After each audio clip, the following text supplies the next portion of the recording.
আমাদের স্ত্রী তার নিজের আশ্রয়স্থল, নিজের ঘর, নিজের বাড়ি, নিজের মা বাবা, ভাই বোন, আত্মীয় স্বজন, শুভাকাঙ্ক্ষী, আপনজন সব কিছু চিরদিনের মতো ছেড়ে দিয়ে আমার উপর আস্থা রেখে আমার হাতটা ধরে আমার ঘরে সে চলে আসছে। ওই আমার স্ত্রী আমার কাছ থেকে সম্মান চায়, একটু শান্তি চায়, আমার কাছ থেকে সে অশালীন গালাগাল পছন্দ করে না, আশা করে না।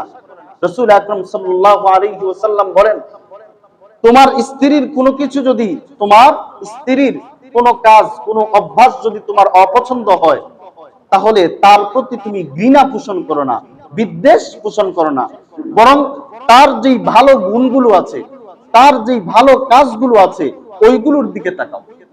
সুবহানাল্লাহ।